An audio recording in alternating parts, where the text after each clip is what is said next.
한 주간 평안히 지내셨습니까? 예배하는 여러분에게 우리 주님의 크신 은총이 함께 있기를 원합니다.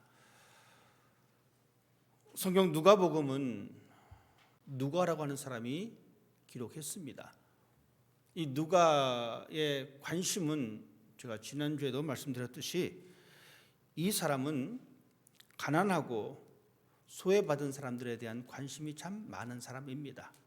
이방인들과 여인들에 대한 관심이 많은 사람입니다. 그렇기 때문에 이 누가는 그런 관점에서 예수님께서 보여주셨던 모든 행적들을 기록하고 있습니다. 오늘 우리는 누가가 기록한 이 본문을 통해서 나병 환자의 10사람의 상태를 볼 수가 있습니다. 한센병 환자입니다. 또 다른 말로 하면 문둥병 환자입니다. 이 한센병은 피부에 반점이 생기고 이것이 또한 곪고 썩게 되어지는 병입니다. 이 병에 걸리면 점점 몸에 썩어 들어가고 눈썹도 다 빠져버리고 코도 입도 그 모양을 다 잃어버립니다. 손가락, 발가락도 잘라버려야 될 정도의 그런 질병입니다. 이 한센병은 사람들에게 혐오감을 주는 병입니다. 그렇기 때문에 이 병을 앓고 있는 사람들을 반가워할 사람은 없습니다. 또한 이 병은 전염성이 있기 때문에 다른 사람들로부터 격리가 필요한 질병이기도 합니다. 한국에도 집단적으로 거주했던 그 지역이 있습니다. 여러분 우리가 잘 알듯이 소록도라고 하는 섬입니다.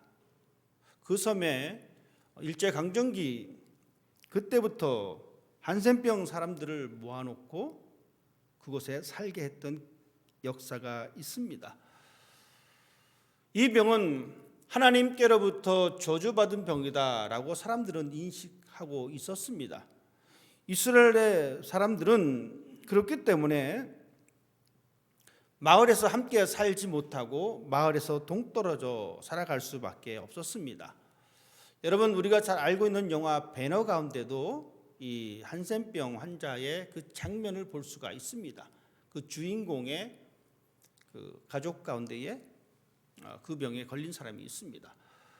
이 사람들은 집단적으로 생활을 합니다. 그래서 이들에게 음식을 갖다 줘도 가까이서 대면해서 주는 것이 아니라 이렇게 밧줄을 달아매어서 음식을 이제 밑에다 갖다 주거나 한 곳에 음식을 두면 그 환자들이 나와서 그 음식을 가져다 먹는 그런 장면을 우리가 볼 수가 있습니다. 이렇게 살아가는데도 음식이 모자라면 굶어 죽을 수 없기 때문에 이 사람들은 어쩔 수 없이 마을로 들어올 수밖에 없습니다. 먹고 살아야 되기 때문에 그렇습니다. 그런데 이 사람들은 마을에 들어오면서부터 자신이 이 문둥병에 걸렸다는 사실을 이야기해야 합니다. 자신이 부정함을 이야기해야 합니다. 그래서 그들은 이 마을에 들어오면서부터 외칩니다. 나는 부정한 사람입니다. 나는 부정한 사람입니다. 즉 내 곁을 떠나십시오라고 하는 그러한 이야기입니다. 왜냐하면 이런 사람들과 접촉하면 그 사람조차도 부정해지기 때문에 그렇습니다. 우리가 알고 있는 인도의 신분 제도가 있습니다. 이 신분 제도 가운데에 그 계층에도 포함되지 않는 사람들이 있습니다. 불가촉 천민이라고 해서 그 사람이 만졌던 그 모든 물건도 만지기를 거부합니다. 같은 물을 사용하지도 않습니다. 행여나 그 하층의 사람들이 만졌던 그 물건을 만지게 되면 이 사람은 빨리 정결케 하는 그런 의식을 할 정도의 그러한 사람들이 존재하고 있습니다. 바로 이 한센병이 그렇습니다. 10명의 문둥병 환자들의 상태가 그렇습니다. 오늘 누가는 이 사건을 기록하면서 시작을 이렇게 시작하고 있습니다. 예수께서 예루살렘으로 가실 때에 사마리아와 갈릴리 사이로 지나가셨다라고 이야기하고 있습니다. 즉 사마리아와 갈릴리 경계를 왔다 갔다 하셨다라는 이야기는 이 내용 중에 이 10명의 문둥병 환자 중에 충분히 이 사마리아 사람도 포함될 수 있다는 가능성을 미리 얘기해 주고 있습니다. 한 마을에 들어가셨습니다. 10명의 나병 환자가 등장합니다. 그들은 외칩니다. 예수 선생님, 우리를 불쌍히 여겨 주십시오. 이 나병 환자들, 제가 말씀드렸습니다. 입 모양도 변합니다. 여러분, 입안에 상처가 났을 때 우리가 말을 제대로 하기가 좀 힘듭니다. 예를 들어서 입안이 터졌으면 음식 먹기도 힘들고 말하는 것도 그렇게 자연스럽지 않습니다. 나병 환자들의 입이 충분히 변해 있을 가능성이 있습니다. 이 사람들이 큰 소리로 외칩니다. 큰 소리로 말할 수 없는 그 입장임에도 불구하고 그들은 큰 소리로 부릅니다. 선생님, 우리를 제발 고쳐 주십시오. 이 사람들은 마지막 희망을 예수님에게 걸었습니다. 온 힘을 다 짜내서 그들은 외칩니다. 입이 불편해서 말이 제대로 나오지 않음에도 불구하고 그들은 외쳤습니다. 얼마나 간절했으면, 그냥 가서 이렇게 모션만 보여준 것이 아니라 얼마나 간절했으면 말을 할 수 없는 그 상황에서 말을 했겠습니까? 이것은 마치 우리가 흔히 볼 수 있는 40일 금식 기도와 같은 것이라 생각을 합니다. 얼마나 간절했으면 40일 동안 물만 먹으면서 하나님 앞에 기도하겠습니까?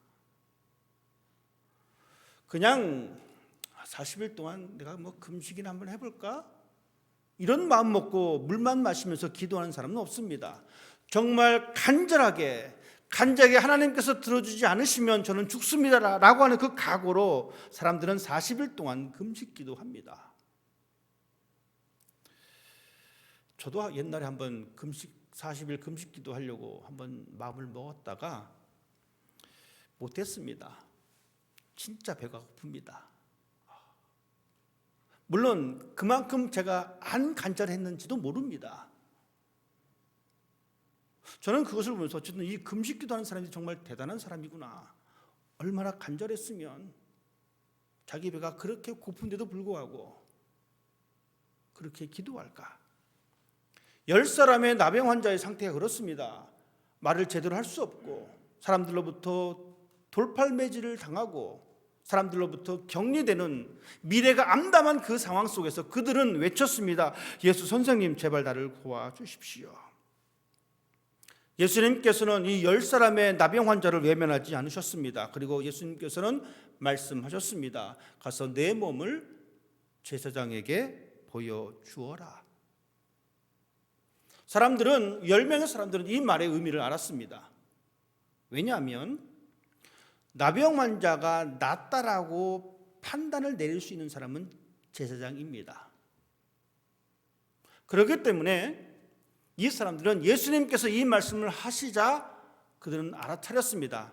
아, 내 병이 나았겠구나. 나을 수 있을 것이다.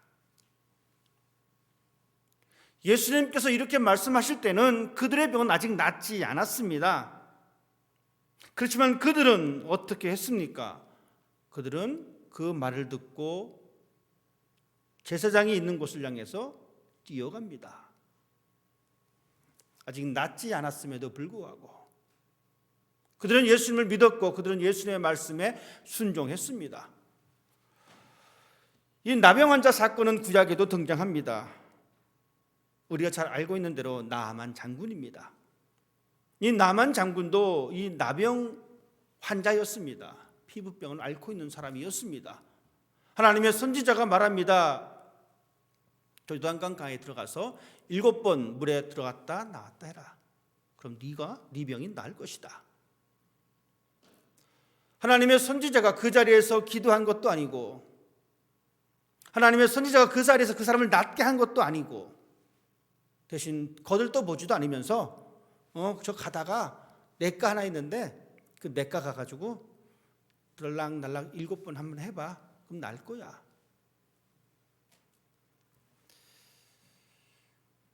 화가 났던 이 나만 장군은 거부했습니다.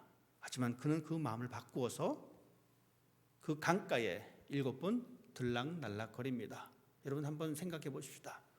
7번 들락날락, 한 번 들어갔는데 변함이 없습니다. 2번, 3번 하다 보면 내가 지금 무슨 짓 하고 있지? 이런 생각 안 들겠습니까? 내가 그래도 대국의 장군인데, 내가 대국의 서열 2위인데, 내가 지금 우리나라에 그 아름답고 멋있는 이 강이 있는데 내가 지금 여기서 뭐 하고 있지? 나만 장군은 끝까지 순종했습니다. 그리고 그는 정말 그의 병을 고침을 받았습니다. 나만 장군은 순종했습니다. 10명의 문둥병 환자, 10명의 나병 환자들도 순종했습니다.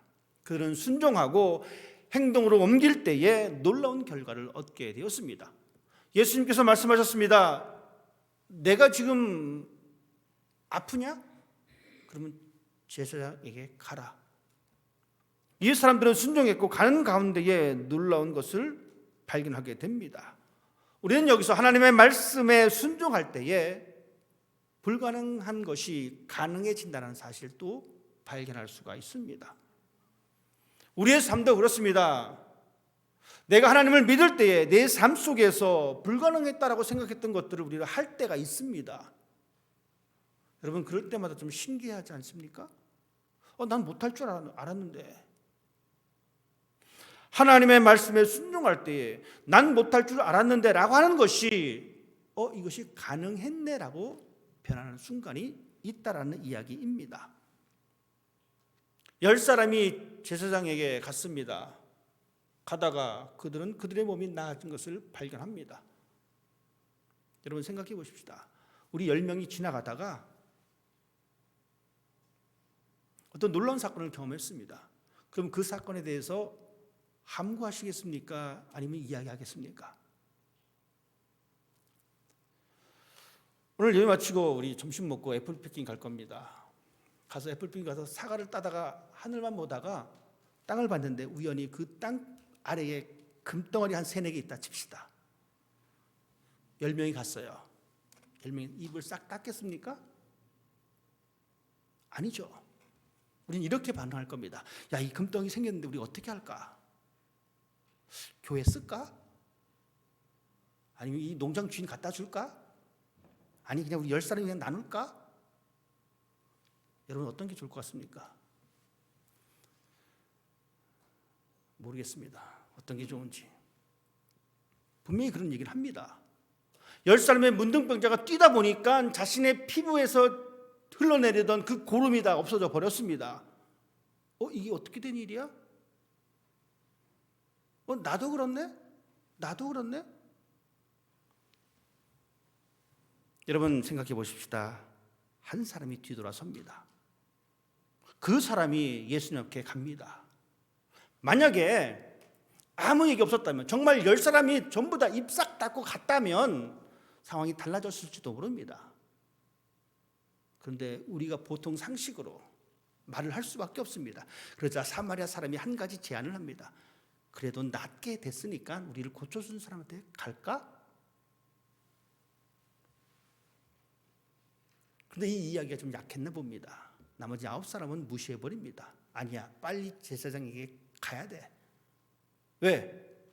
가서 내 병이 나았다라고 하는 완치 판정을 받게 되면 이 사람들의 인생은 바뀌어버립니다.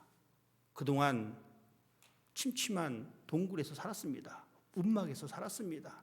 사람들과의 관계도 다 깨진 상태로 살았습니다. 그러니 이제 이 병이 나았다라고 하는 이 판단만 받게 되면 이제 그들의 미래는 장밋빛 미래로 변할 수가 있습니다. 사랑하는 가족품으로 갈 수가 있습니다. 어쩌면 그런 마음이 더 컸기 때문에 이 9사람들은 이 한 사람의 말을 무시했을지도 모릅니다. 그렇지만 이 한 사람은 그렇게 이야기하고 예수님 앞에 돌아갑니다. 하나님께 영광을 돌리며 예수님의 발 앞에 엎드려 감사를 표현했다라고 성경은 기록해 주고 있습니다. 그리고 누가는 말합니다. 이 사람이 사마리아 사람이다. 예수님께서 이 말씀을 하실 때는 수많은 유대인들이 그 이야기를 듣고 있었습니다. 그런 환경 속에서 예수님께서 말씀하십니다. 그래도 예수님께 돌아와서 하나님께 영광 돌리고 감사한 사람은 사마리아 사람이다. 너희들이 무시하는 사람이다 라고 이야기합니다. 예수님께서 말씀하셨죠. 나머지 9사람은 어디 있느냐. 예수님의 마음은 안타까운 마음이었습니다. 나머지 9사람은 어디 있느냐. 그리고 자신에게 찾아와서 무릎 꿇은 그 사람을 향해서 예수님께서 말씀하셨습니다. 일어나 가라, 내 믿음이 너를 구원하였느니라. 예수님께서는 10사람의 문둥병 모든 사람들을 고쳐주셨습니다. 즉 하나님은 모든 사람들에게 은혜를 베풀어 주십니다. 하나님을 믿든 믿지 않든 상관이 없습니다. 하나님은 모든 사람에게 은혜를 베풀어 주십니다. 비록 지금 이 시간 우상 숭배하고 있는 그 사람조차에게도 하나님께서는 은혜를 베풀어 주십니다. 그렇지만 그것을 받아들이고 그 하나님의 은혜에 응답하는 사람은 소수입니다. 바로 그 사람들이 여러분입니다. 하나님의 은혜에 응답하기 때문에 우리는 하나님 앞에 예배하는 이 자리에 앉아 있습니다. 하나님의 은혜는 이렇게 소수를 통해서 더 아름답게 빛이 납니다. 10사람 가운데 9명의 사람의 생각은 달랐습니다. 물론 우리는 그 9사람을 향해서 돌을 던질 명분은 없습니다. 이 9사람도 충분히 자신의 역할을 한 사람들입니다. 왜냐하면 예수님께서 그렇게 말씀하셨어요. 자, 너희 이제 가서 제사장에게 가라. 그리고 갔다가 다시 와야 돼. 이렇게 성경은 기록하고 있지 않습니다. 즉 그들은 예수님의 말씀에 정말 충실하게 따르는 사람입니다. 제사장에게 가라고 했으니까 나는 이제 갈 거야. 그리고 다 나았으니 다시 올 필요가 없어. 가정으로 가야지. 이렇게 생각합니다. 자신의 위익과 자기 자신의 아름다운 장래에 그들의 모든 생각이 맞춰져 있습니다. 예수님께서 그것을 고쳐주셨다는 사실은 별로 중요하지 않습니다. 이미 그들은 누가 고쳐줬느냐 보다는 내가 지금 고침을 받았다는 사실에 포커스가 맞춰져 있습니다. 이 9사람도 대단한 사람들입니다. 여러분, 이들은 예수님에 대한 믿음도 있었습니다. 예수님에 대한 믿음이 있었기 때문에 그렇게 입이 삐뚤어졌어도 예수님 앞에 나와서 큰 소리로 간청을 했습니다. 믿음이 있었기 때문에 가능한 것입니다. 그리고 그 믿음이 있었기 때문에 제사장에게 가라라고 했을 때 그들은 갔습니다. 여러분 보십시다. 이 9사람, 이 10사람에게는 믿음도 있었고 순종도 있었습니다. 자, 그러면 우리는 어떻습니까? 우리도 과연 이 9사람보다 더 믿음이 있을까? 있다라고 과감히 이야기할 수 못할 것 같습니다. 왜냐하면 우리는 드러난 증거에 의해서 우리가 믿음을 갖기를 원하기 때문에 그렇습니다. 뭔가 보여줘야만이 내가 더 하나님을 믿겠다라고 하는 이 마음이 있기 때문에 그렇습니다. 하지만 여러분, 9사람은 그 증거가 없었어도 그들은 믿었습니다. 믿고 제사장에게 달려갑니다. 대단한 믿음의 소유자입니다. 하지만 그들의 문제점은 그들에게는 감사의 표현이 없었습니다. 예수님에 대한 믿음도 있었고 예수님에 대한 순종도 있었고 그들은 큰 소리로 기도하고 외쳤는데 그들에게는 큰 소리로 낼 줄 아는 감사가 없었습니다. 이것이 차이점입니다. 하나님은 우리 모두에게, 이 세상 사람 모두에게 은혜를 베풀어 주셨습니다. 그 은혜를 베풀어 주신 것에 감사의 표현이 있는 사람이 저와 여러분입니다. 감사의 표현이 있는 사람이 그리스도인입니다. 하나님을 찬양하고 하나님을 경배하고 하나님 앞에 감사를 표현하는 것은 쉬운 일이 아닙니다.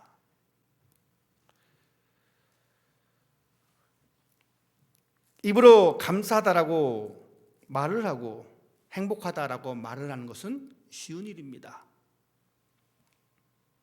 하지만 우리의 삶 속에서는 그것이 참 힘듭니다. 왜냐하면 우리는 여전히 부족함 가운데 살아가고 있는 존재이기 때문에 그렇습니다. 여전히 우리의 삶 한 구석에는 불만이 쌓여 있습니다. 왜? 해결되지 않는 것이 있기 때문에. 그래서 우리들은 그것을 채우려고 합니다. 채워지지 않는 것을 채우려고 하는 이 욕심 때문에 우리의 삶은 감사보다는 아쉬움이 더 많을 때가 있습니다.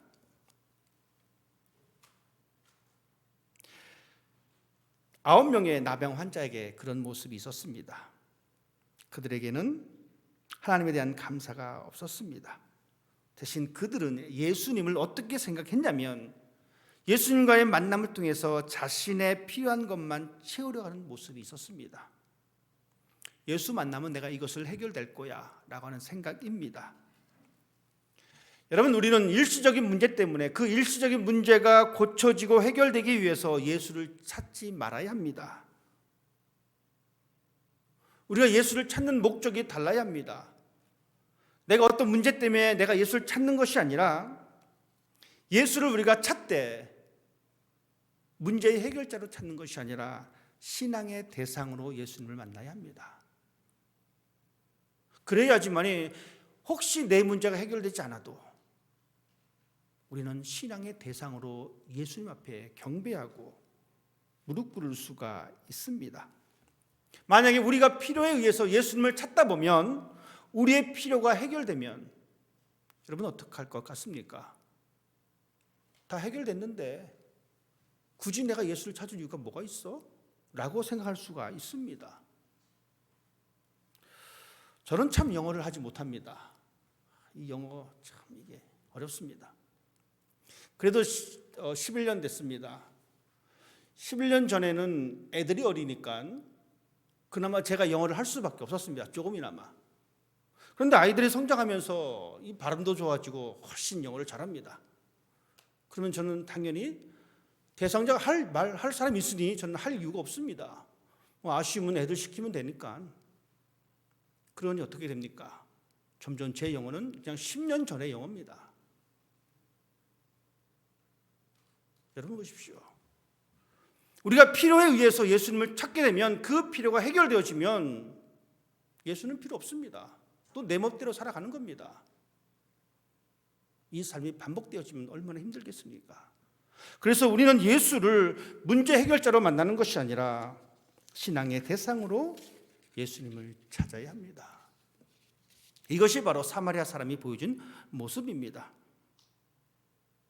우리는 예수님에게 더 관심을 가져야 합니다. 예수님 앞에 나와 영광 돌리고 감사한 사마리아 사람. 예수님께서는 그 사람에게 이렇게 말씀하십니다. 내 믿음이 너를 구원하였다. 우리 모두는 진짜 예수를 찾는 사람이 되어야 합니다. 그리고 말씀하신 이 구원을 소유한 사람이 되어야 합니다. 진짜 예수를 찾는 교회, 진짜 예수를 찾는 한 사람, 신앙의 본질을 찾는 것이 더 중요합니다. 그 숫자가 적어도 상관없습니다. 하나님은 그 한 사람에게 하나님께서는 구원을 주셨습니다. 10분의 1입니다. 하지만 이 사람이 일당 100입니다. 사마리아 사람 병을 고침받았습니다. 여러분, 이 사람의 그 뒷타임이 어떻게 되었을 것 같습니까? 아무 질병 없이 건강히 잘 살았을 것 같습니까? 그것은 우리의 희망사항입니다. 우리의 문제가 지금 해결되면 우리 뒤에 또 따라오는 여러 가지 문제들이 있습니다. 끊임없이 우리의 삶에는 그런 문제들을 만날 수밖에 없습니다. 그렇다면 우리에게 필요한 것은 바로 이 사마리아 사람이 보여준 믿음에 대한 반응입니다. 하나님에 대한 반응입니다. 믿음의 완성을 이루어낸 사람, 사마리아 사람. 믿음의 완성은 감사입니다. 하나님 앞에 엎드리는 자세가 필요합니다. 엎드린다는 것은 절대적인 순종을 의미합니다. 엎드린다는 것은 하나님께서 나의 주인이심을 고백하는 모습입니다. 이 모습을 보면서 우리는 하나님 앞에 감사하는 사람이 되되 조건에 감사하는 사람이 될 것이 아닙니다. 병 고치는 것도 중요한 것이지만 와서 엎드리는 것이 더 소중한 일입니다. 여러분의 믿음을 여러분께서 하나님께로부터 받은 그 은혜를 어떻게 반응하시겠습니까? 어떻게 보답하시겠습니까? A다 라고 말씀드릴 수 없습니다. 내가 하나님께로 받은 은혜가 있으면 그 표현 방식은 여러분 손에 달려 있습니다. 여러 가지가 있습니다. 하지만 가장 소중한 것은 예배의 자리입니다. 그 예배의 자리를 무시하고 다른 방법으로 표현하는 것은 옳은 것이 아닙니다. 예수님께서는 이 사마리아 사람에게 하나님의 은혜에 반응했던 이 사람에게 구원을 허락해 주셨습니다. 완전한 구원은 영혼의 구원입니다. 구원은 하나님의 품에 받아졌다라는 이야기입니다. 하나님 품에 안기었다라는 의미입니다. 하나님 앞에 감사를 고백했던 이 사람, 하나님께서 그를 받아들여 주셨습니다. 이 세상 모든 사람에게 하나님께서는 은혜를 주셨습니다. 그리고 우리는 그 은혜를 알고 고백한 사람입니다. 하나님의 은혜를 표현하는 사람은 하나님의 은혜를 더 바르게, 더 많이 이해할 수가 있습니다. 그 사람이 성숙한 신앙으로 성장할 수가 있습니다. 물론 하나님께서 우리에게 감사를 강요하지 않으시지만 우리의 감사를 기뻐하십니다. 우리 모두에게 부어주신 그 하나님의 은혜에 만족해 하는 것으로 끝나는 것이 아니라 그 은혜를 주신 하나님을 기억하십시다. 그리고 그 하나님 앞에 엎드리십시다. 이것이 하나님께서 찾으시는 그 한 사람입니다. 여러분 모두가 그 한 사람이 되기를 주님의 이름으로 축복드립니다. 기도하겠습니다. 아버지 하나님,